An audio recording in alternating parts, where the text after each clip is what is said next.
The year is 1897, the Greenbrier County Courthouse in West Virginia. The prosecution calls its final and most unusual witness to the stand. But no one walks forward. There is no one to swear in, because the witness the prosecutor claims is the murder victim herself, speaking from beyond the grave. What you are about to hear is the only case in American history where the testimony of a ghost was used to convict a killer. Our story begins a few months earlier, in the rugged, isolated hills of Greenbrier County. A young woman named Zona Heaster had recently married a charming blacksmith, a newcomer to town, named Edward Shue. Zona, as she was known, seemed happy, but her mother, Mary Jane Heaster, never trusted the smooth-talking stranger. She felt a darkness in him. On the morning of January 23, 1897, a young boy was sent to the Shue household on an errand. He found the door open. Inside, at the bottom of the main staircase, he saw Zona Heaster Shue's body. She was lying on the floor, perfectly straight, her feet together, one hand on her stomach, the other by her side. She was cold and lifeless. When her husband, Trout, arrived, his behavior was immediately strange. He was overcome with a loud theatrical grief, cradling Zona's head and refusing to let anyone get close. When the local doctor, George Knapp, arrived, Trout's aggressive sorrow prevented him from conducting a proper examination of the body.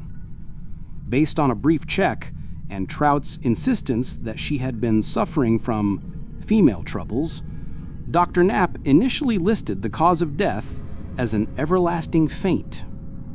He later changed it to complications from childbirth. The burial was rushed, and Trout's behavior grew even more bizarre.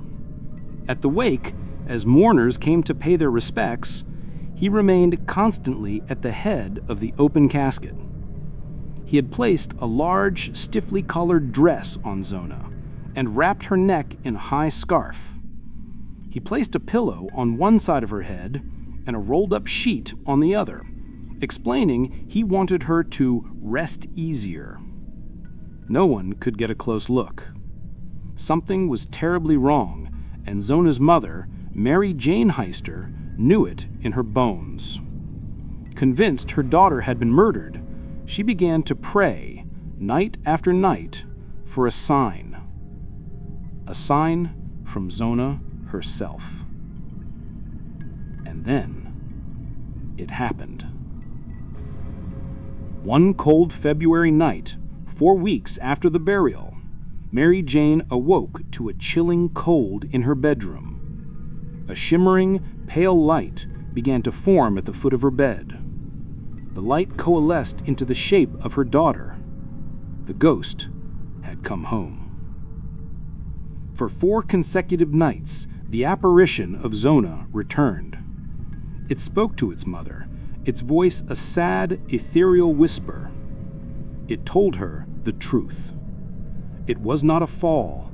It was not a sickness.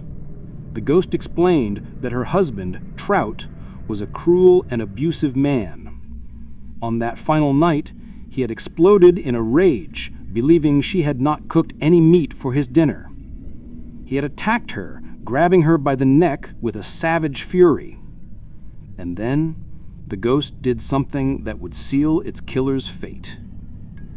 The apparition slowly, silently, turned its head completely around, a full 180 degrees, to show its mother the site of the fatal injury.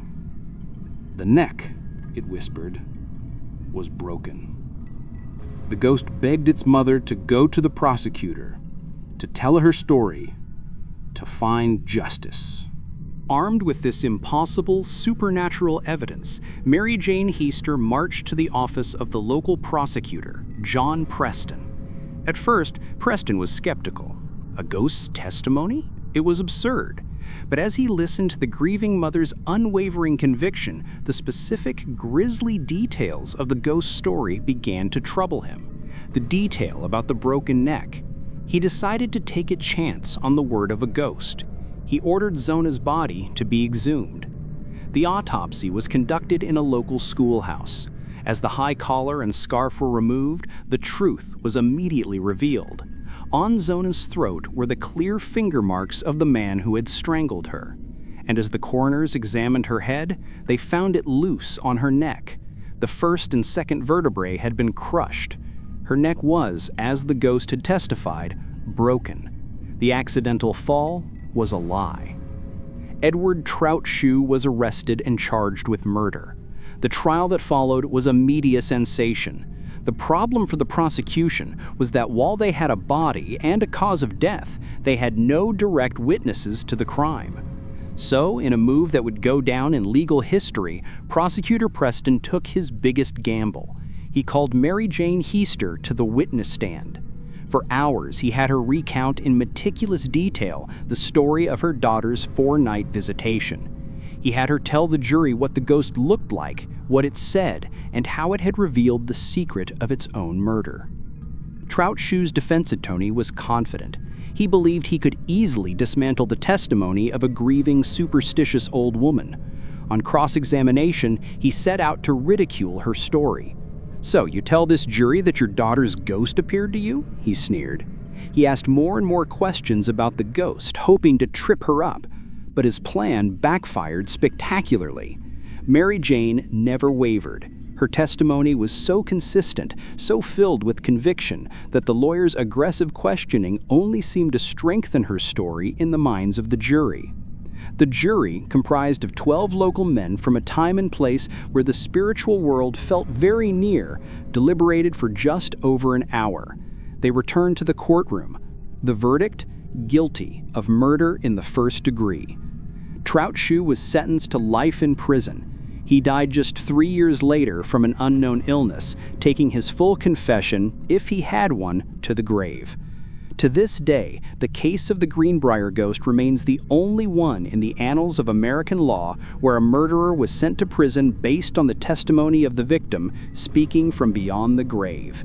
It is a chilling testament to the power of a mother's love, a love so strong it seemingly reached across the veil of death itself to find justice for her child.